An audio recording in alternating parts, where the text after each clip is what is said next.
and the title of my message today is Creation's Bang.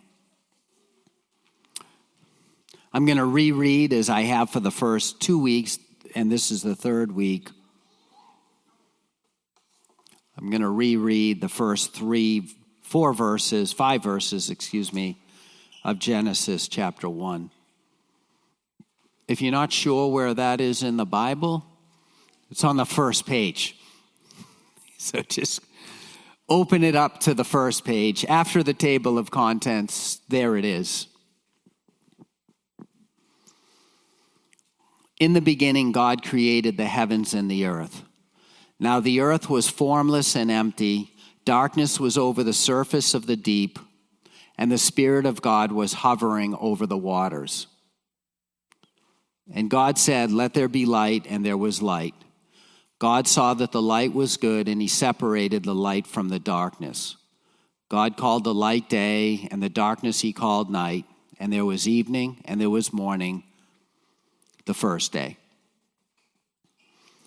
I'm going to, even as I do this large series on Genesis, I'm going to sort of do a mini-series within this series, and it'll be a 3-part series, which will be, this being the first one, Creation's Bang, is really about the origin of the universe. The second part is the origin of life, and the third part is the origin of man. And so if you're interested in this stuff, or you've had biology class, or you're trying to understand where God fits into all that, that's what I'm going to be focused on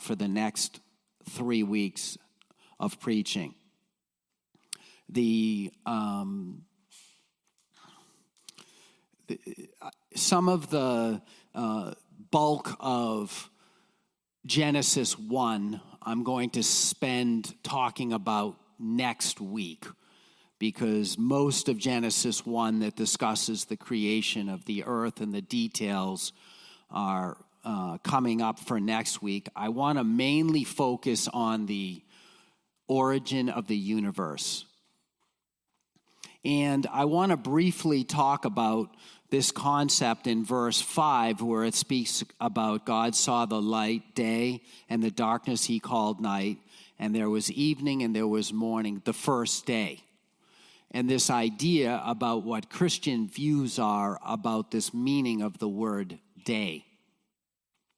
And the simplest understanding of the meaning of the word day is that the word day means 24 hours, the day that we have today. And there are many Christians, and many Christians that I know, who believe that the 6 days spoken about in Genesis 1 are 6 24-hour periods. Those people are my brother and sisters in Christ. They are people that have influenced my life for God, and I have all the respect for those people.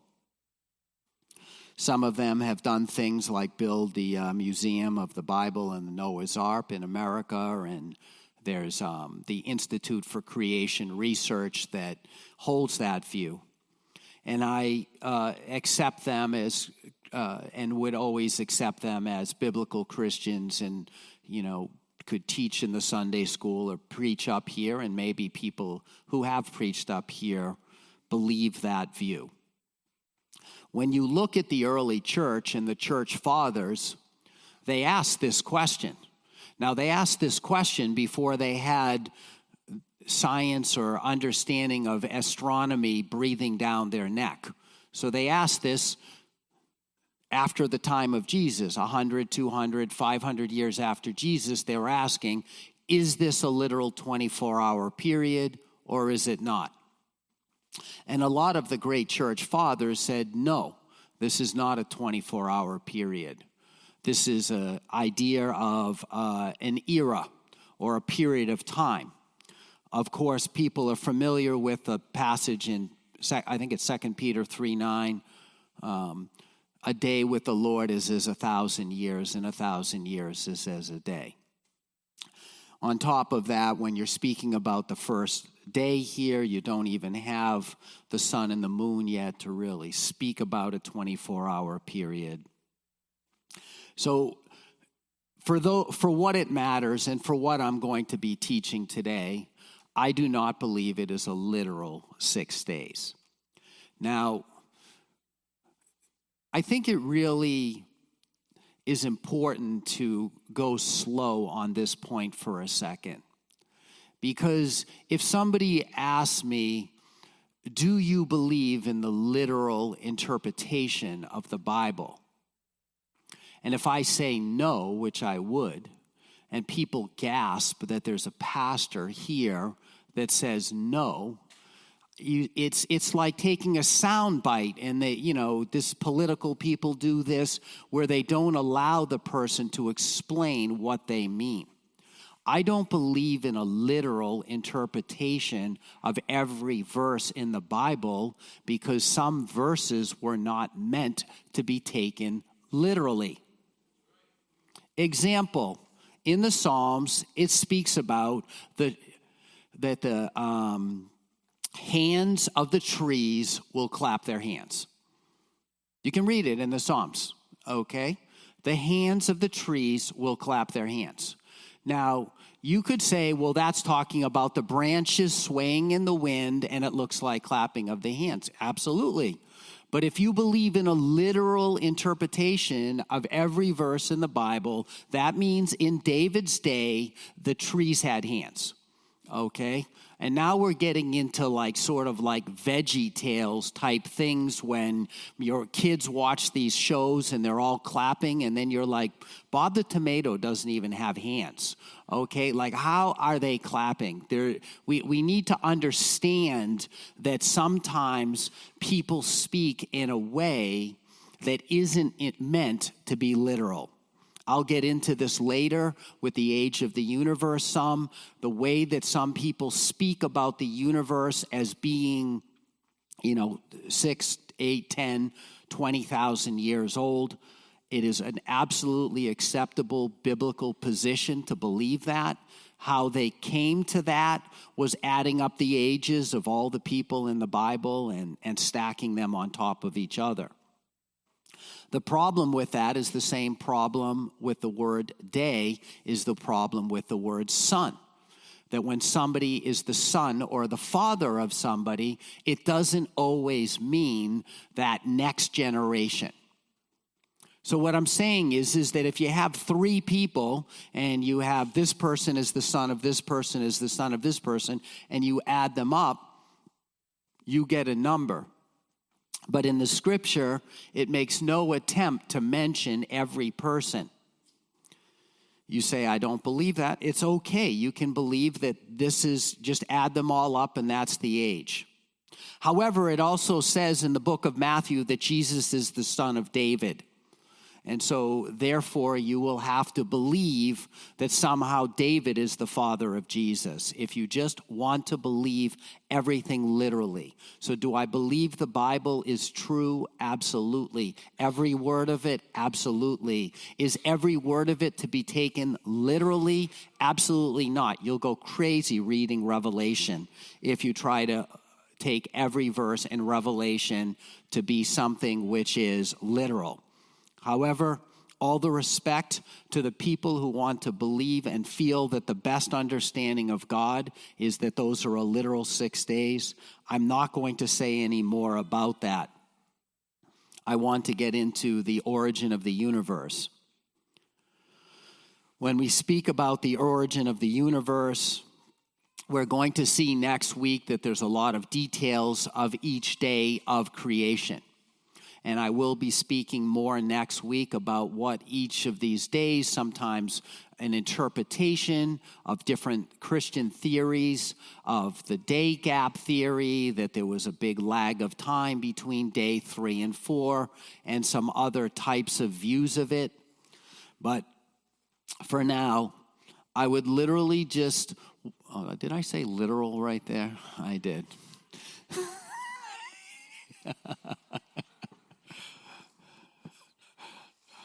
That's funny.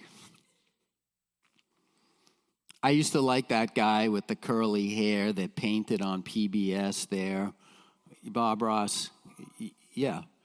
So he's got the canvas out, and And he just, and I have no artistic ability, and I would watch him sometimes because of the way he spoke. And just, I got this thing here, and he flips on the light, there's the blank canvas, and he's got the thing, and he starts tapping into the pastels and the brushes, and I'm going to put some things here, and I'm going to do this over here.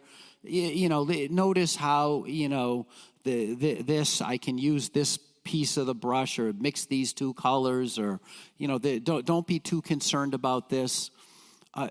This is Genesis chapter 1 for me. Okay. This is what the Lord is doing. The Lord is just like, okay, first of all, let me turn on the light. Let there be light. Okay, I'm going to show you this canvas right here.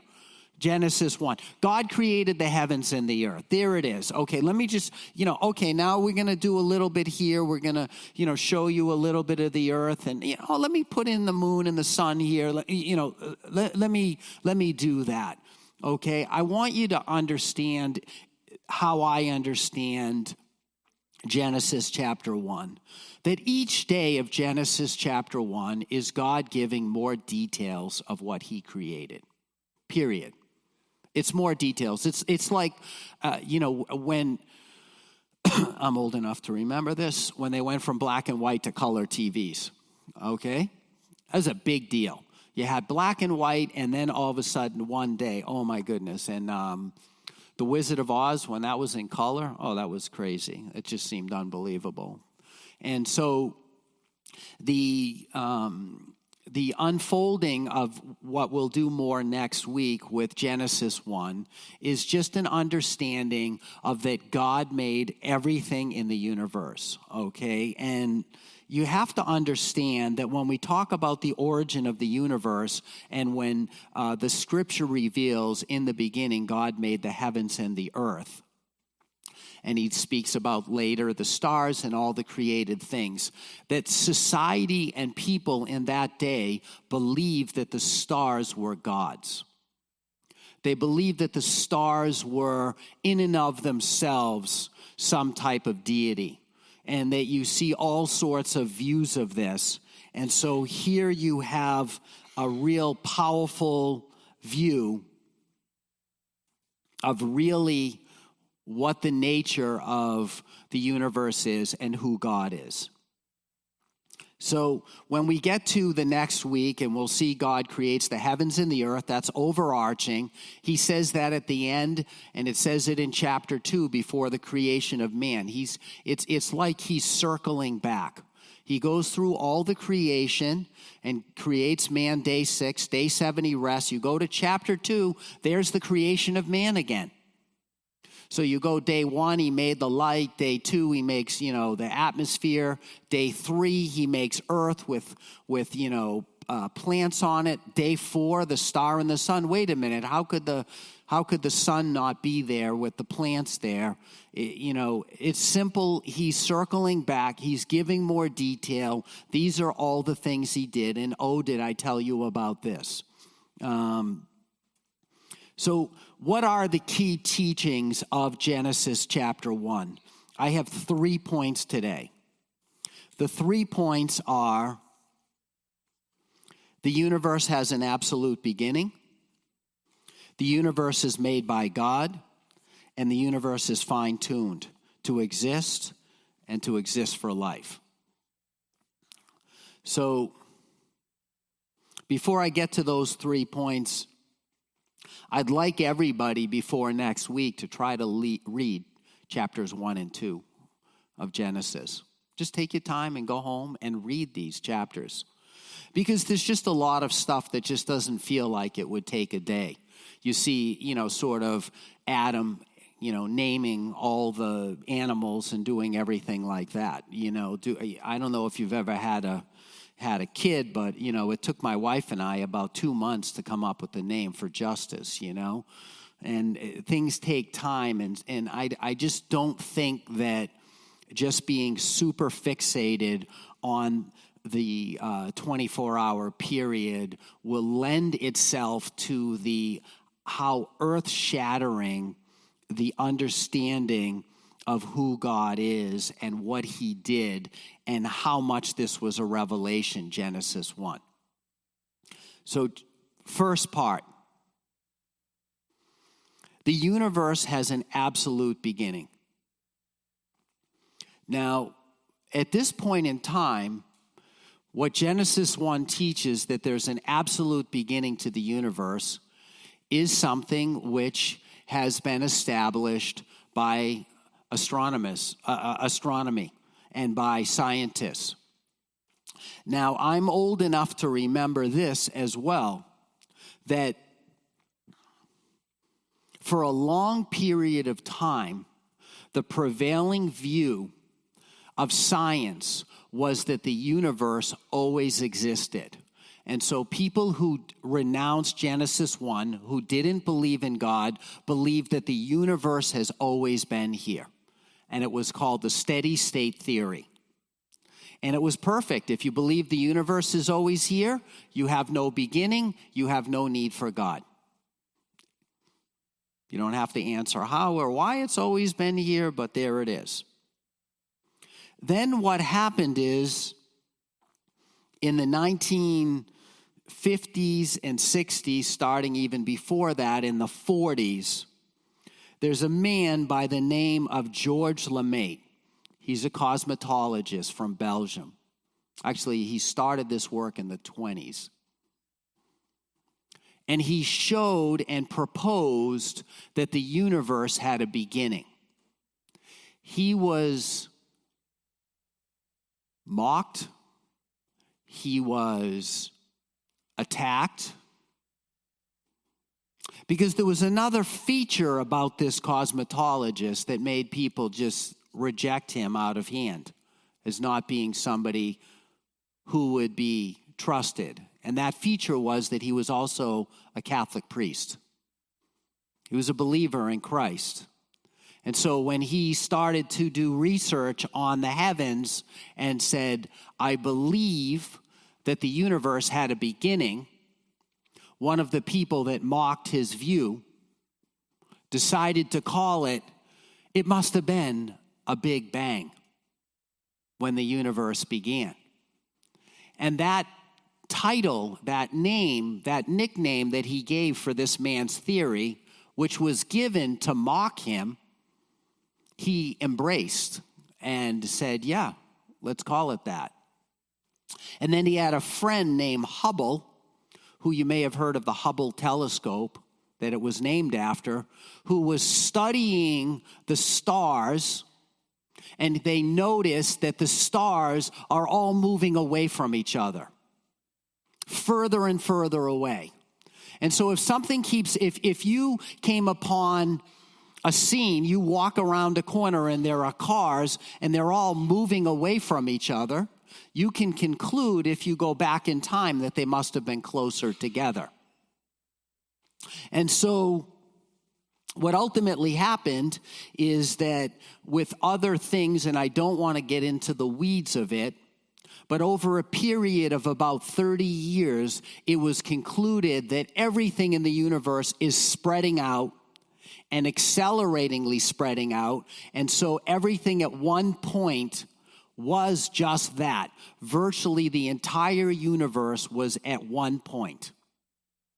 And so the reason that the scientists, and some of them were willing to speak out against it, said, I don't like this theory, is that sorry for the pun, this Big Bang theory echoes of Genesis 1.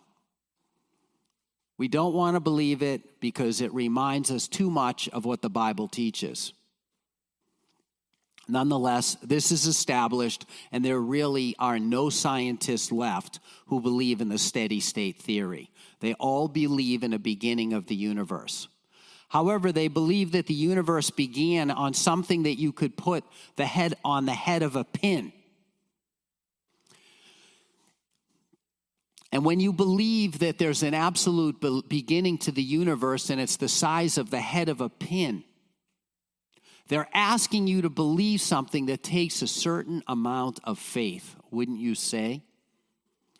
Not so much that that could have been that way, because we know God could do that with his little finger, but to believe that happened by accident, randomly.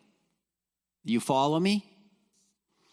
I just don't personally have the belief and the capacity to believe that short of a miracle, everything in the entire universe, when I say universe, I'm not talking about just this solar system or the Milky Way galaxy. I mean absolutely everything. Space, time, matter, the laws of the universe, light, darkness, energy, everything from quantum physics up. All of that stuff was on the head of a pin. Okay? And there's no God involved in that.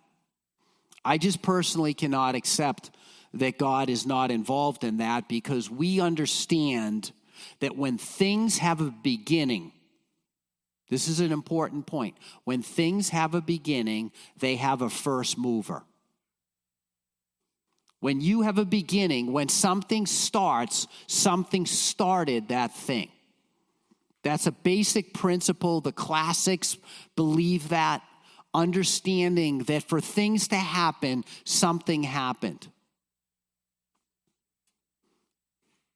When you ask, where did this all come from, that split second before there was time, where did all this energy, where did all this thing come from, there is no answer.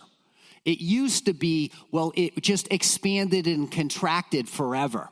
But then they found out that can't be true for reasons I'm not going to get into. And so there's always this desire to push things back. But in this situation, no, there's an absolute beginning. And in the absolute beginning, there's a first mover, and that first mover is God. I do not want you to think that by me teaching on this, that I believe that God sort of kicked over the universe and got it going and then walked away. Okay? There is a view where people will be willing to sort of genuflect to the idea that God started things, but he's been uninvolved since then. And so I don't accept that. I'm going to argue against that. But I just want to start with that the universe has a beginning, and that's something which the Bible teaches and something which is virtually universally accepted. Is everyone with me so far?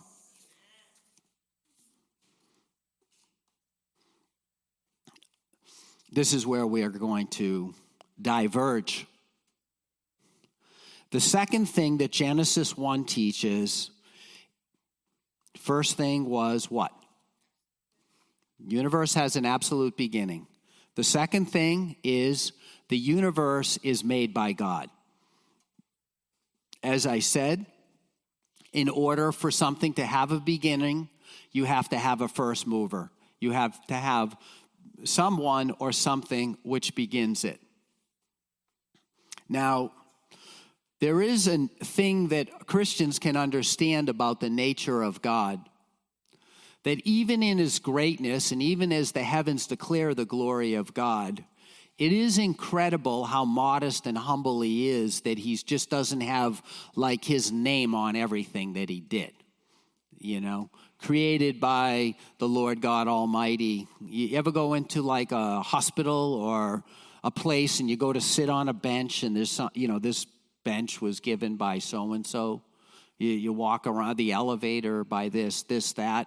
I don't know. I've seen a lot of that. I'm not a big fan of that. For heaven's sake, when I'm gone, please don't put my name on anything here. Please, just that is not what I see God doing when he makes everything.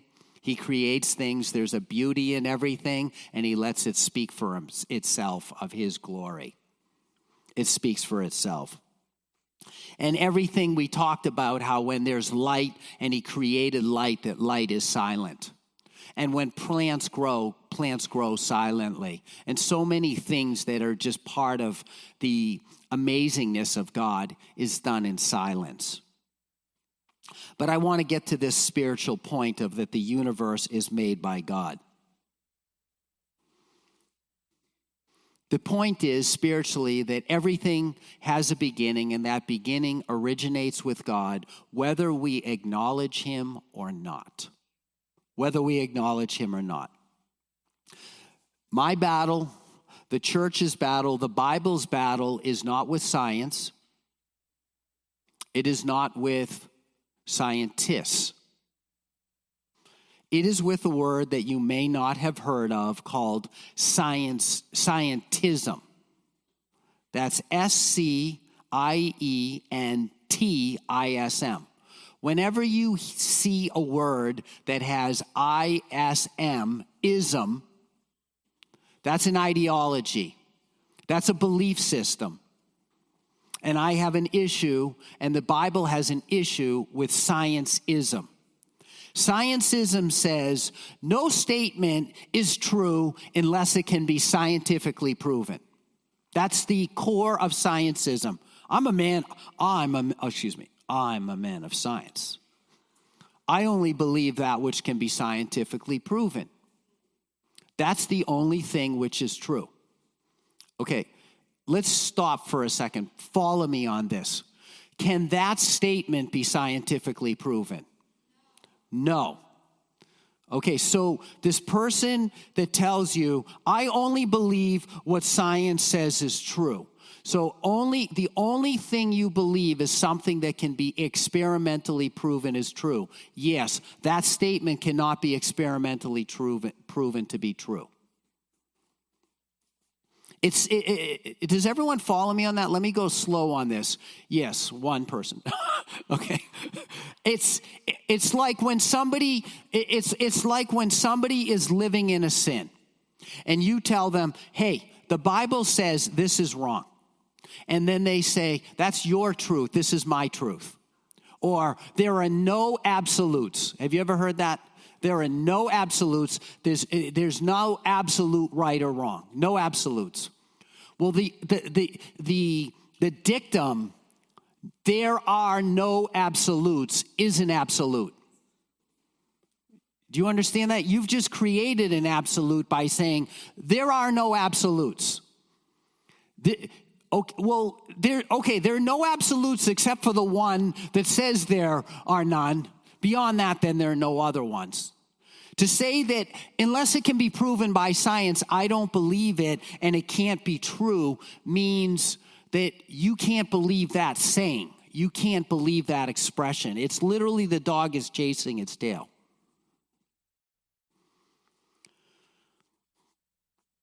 What is scienceism? Scienceism is the number one place that people hide to disregard God in this day and age. And let me tell you something. Scientism,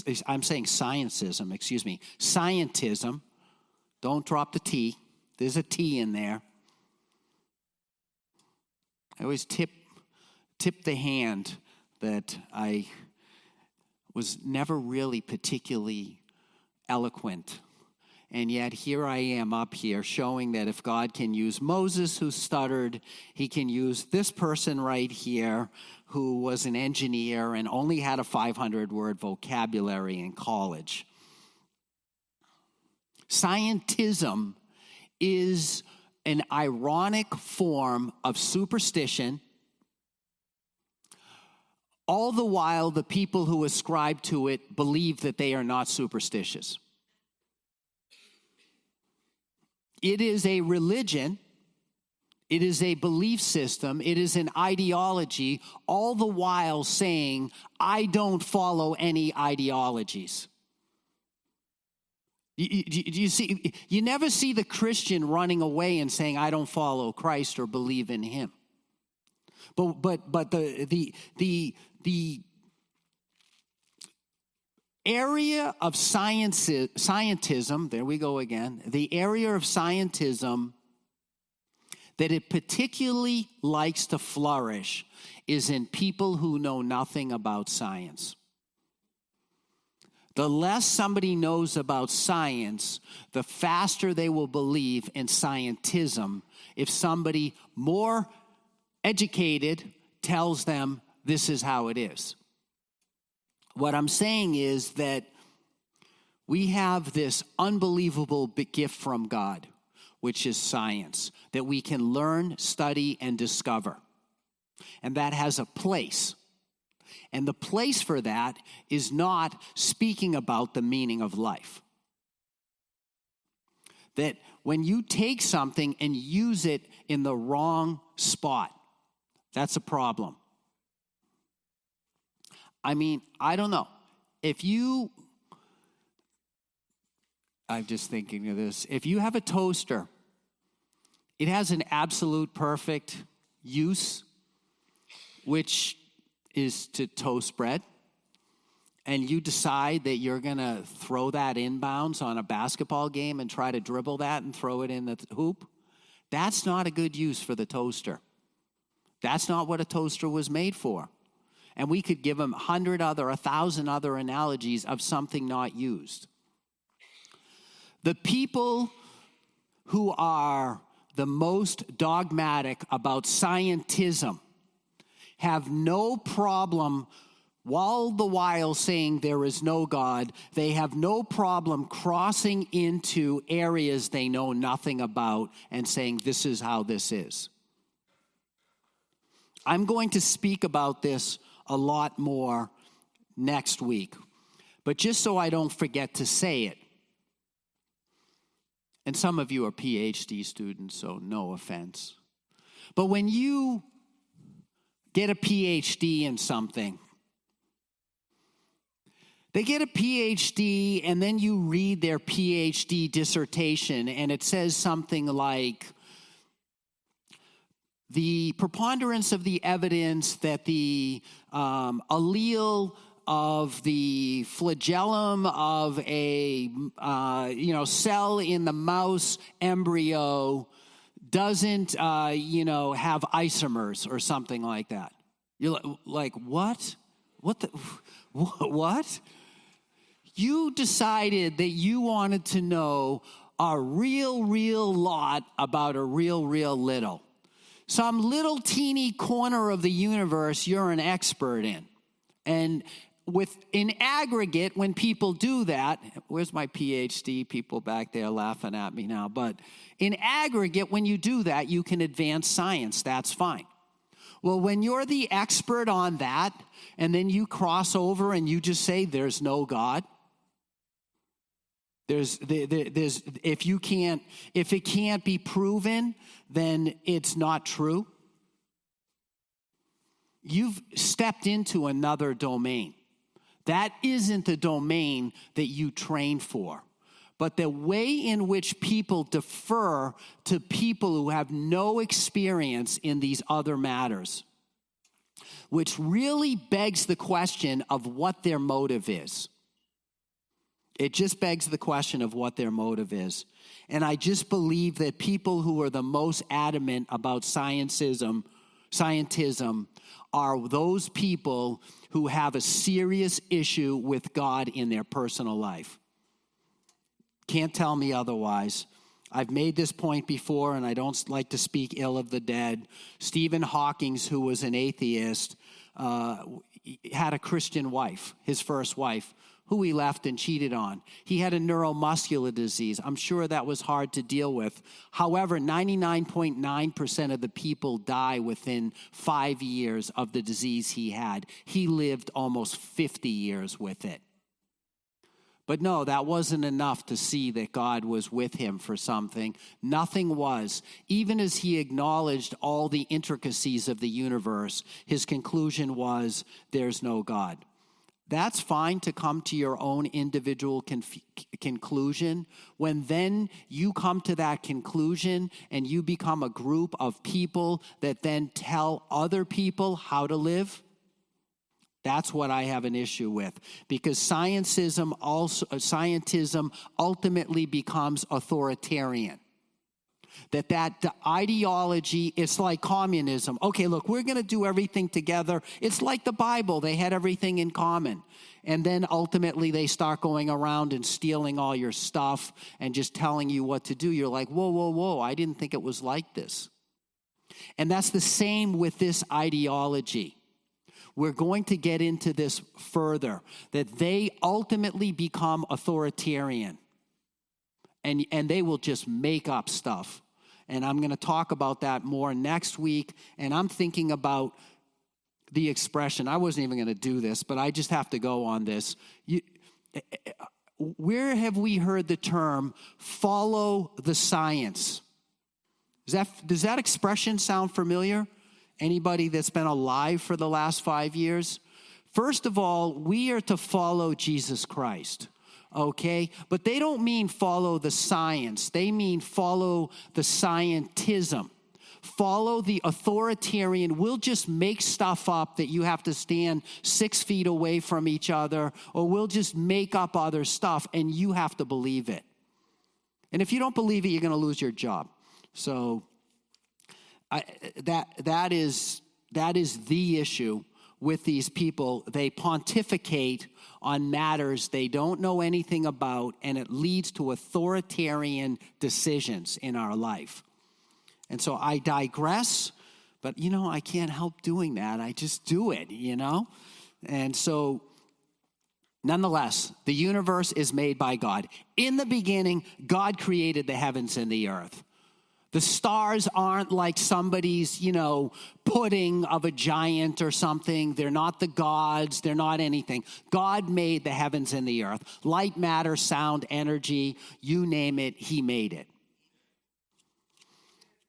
We've gone through 2 points. I have a third point. So the first point is what? The universe has an absolute beginning that is uncontested. The second point is that the universe is made by God. The third point is that the universe is fine-tuned to exist and even for life. Now, fine-tuning. We have no guitars up here, but there's a piano over there.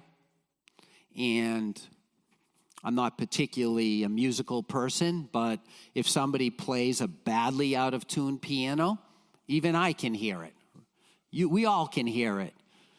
So somebody comes up and they adjust the strings or a violin and they tune that instrument and they get so that it's perfectly tuned. Can anything be perfectly tuned? Well, relatively so. Right? So when I speak about that, I'm speaking about that I accept that there was a Big Bang, but I want to be clear that it was however it happened, God did it. And don't forget that everything, all the energy, and then later time, matter, gravity, laws of the universe, all were created by him and happened instantaneously when he just spoke the word. Logos, Jesus, boom. It all happened right there. And when that all happened, it was absolutely an unbelievable explosion. I want you to think about, if you would, for a minute, imagine a massive explosion. And how often does a massive explosion create a ridiculous amount of order? A ridiculous amount of organization and complexity. Explosions usually are just a bigger mess. You follow me? But here we have that the universe is unbelievably fine-tuned. This is so out of our realm that it may be hard for me to explain this and to grasp this. But there are multiple forces. I'm just going to speak about 2 of them. One is gravity, and the other is nuclear forces. We understand that gravity, because here it is, right? You drop something, it goes down. We understand the force of gravity. Why does this go down? Because this object here has a weight and a mass, and the entire earth has a weight and a mass, and the earth exerts a force on this that allows this to go down. If you're on the moon, because the mass of the moon is smaller, it's smaller. When you drop it, it's going to go slower. If I can jump so high here, I can jump twice, 3, 4 times as high on the moon because the force of gravity is smaller. It's not that really the laws of gravity are consistent. It just has to do with the size of the mass of things affect what gravity is. But we can all understand that the force of gravity is relatively weak, correct? And we can also understand that there is force in a nucleus, inside an atom, that there is a force there in every single cell, and that's incredibly strong.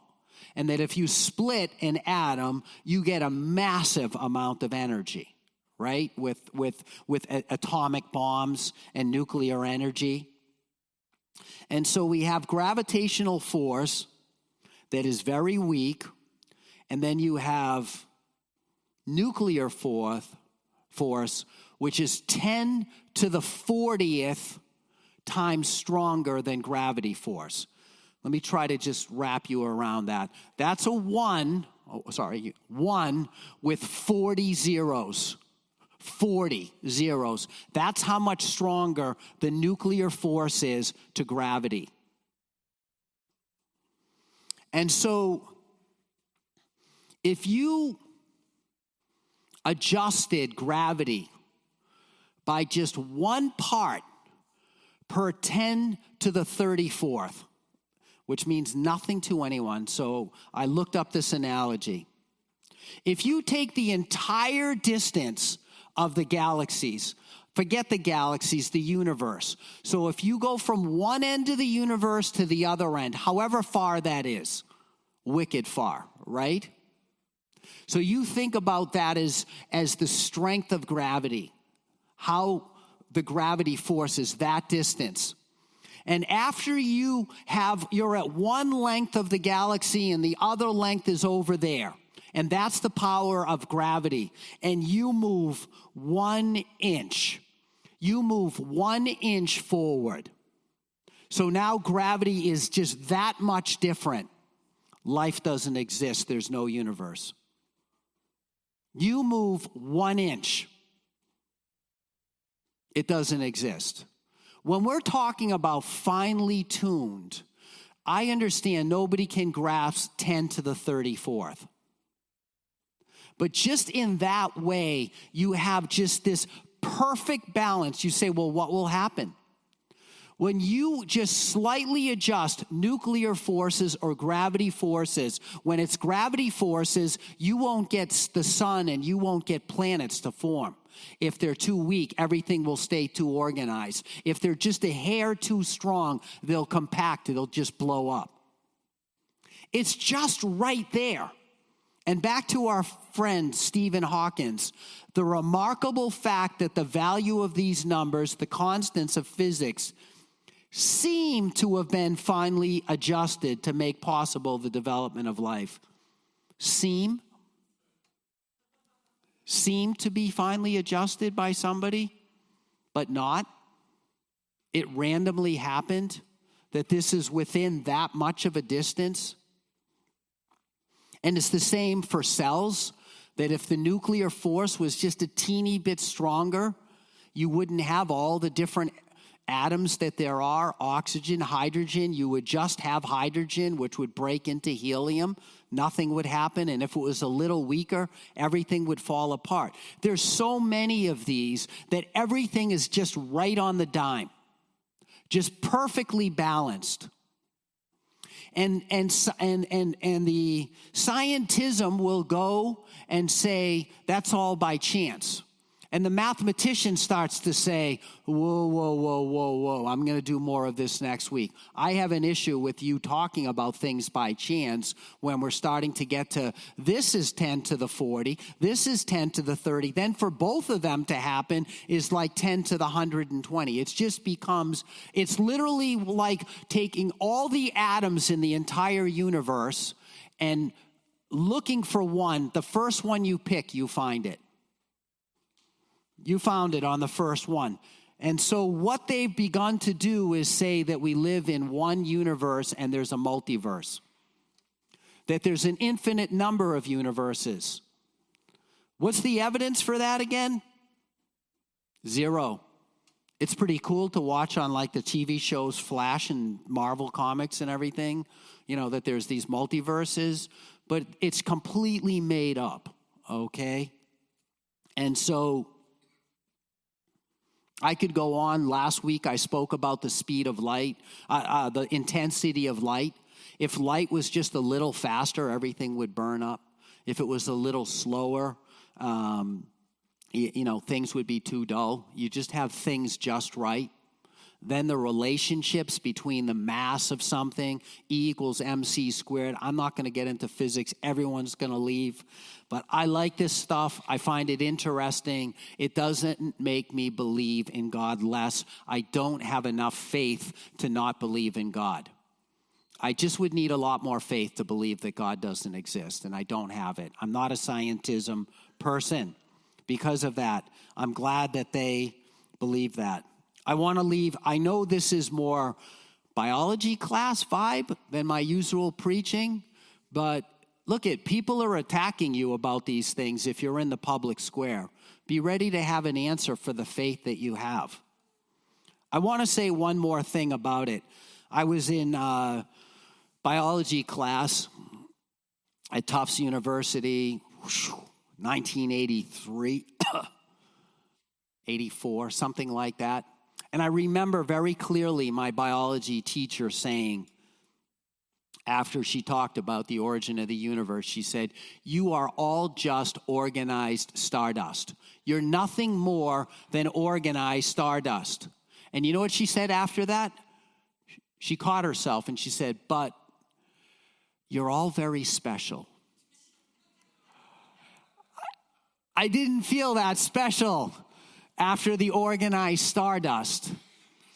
She had a problem. She wasn't fully yet wrapped around scientism. You see that?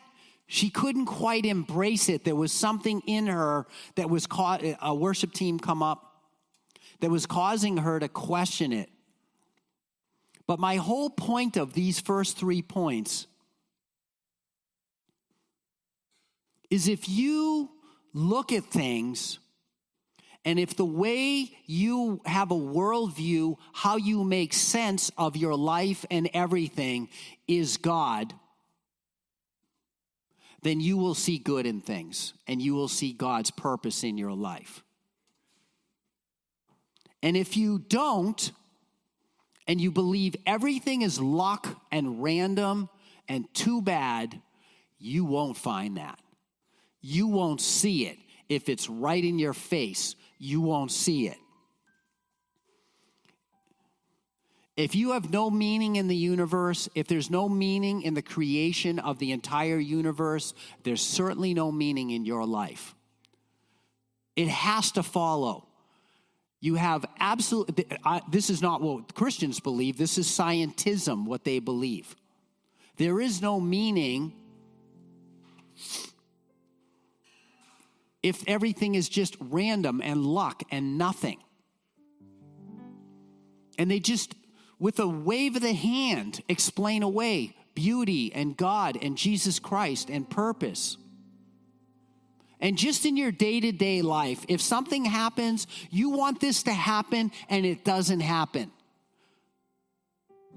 Sometimes we're like, that was the devil right there. No, maybe that was God because you're being selfish. And if you look for God in the situation, how many times will you see, "Oh, I see what you're doing later on, God"? Who doesn't know that in their life? Who hasn't felt that and said, "Yeah, you know what? I see what you're doing now, God. Thank you for doing that. I wanted to do this, but you said no. Then I stomped up and down a few times and you still said no." When I finally stopped stomping up and down and I was like, "Show me," it's right there. It's right there. And if you don't believe in God and you think everything is nothing and meaningless, then why not just get hammered every day and smoke weed every day and treat people like dirt and get ahead and steal, lie, and cheat? Why not? Why not? If you want to fill the void in your life with scientism, you will just fill it and fill it and fill it, and you'll look in there and go, the void's exactly the same. You can't fill a void with nothing and make it not a void. When you fill the void in your life with Jesus, with God created the heaven and the earth, that God, the universe is made by God. Let me just end with this. I wasn't even going to do this. God just gave me this. I got last point. Wasn't even on my points, but this is my last point. Substitute your name or your life with universe for my 3 points. You have an absolute beginning. Undisputed. Even scientism will say, yeah, you have a beginning. Yeah. It's actually interesting when you talk to scientisms about the beginning. Okay? When you speak to somebody with scientism about the beginning, they're like, you say, look, all human life is valuable, even, in the, earliest states of an embryo. And then they say, no, that's actually your religion that tells you that that life begins at conception. That's your religious belief that it begins at conception. And it's like, what you say to the scientism person is, no, actually, that's science that teaches us that life begins at conception. That's what science teaches. What my religion, not that we call it that, what our faith teaches us is that life has value, that it has value.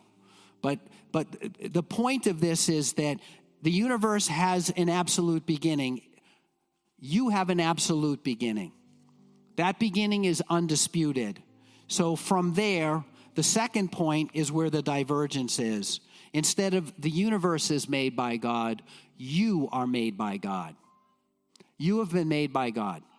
You have been created by God. We'll get into this more the next 2 weeks. This is the idea. And then the universe is fine-tuned to exist, okay? I know you can't understand it all the time, and I don't have any idea, but every single thing that's happened in your life, God ultimately is in control of. That's it. He fine-tuned you. He's going to do what he wants in your life. Believing in that because he's doing it in the universe, because he's doing it in my life, that will change your life and give you meaning. Next week, we're going to talk about the origin of life and then the origin of man.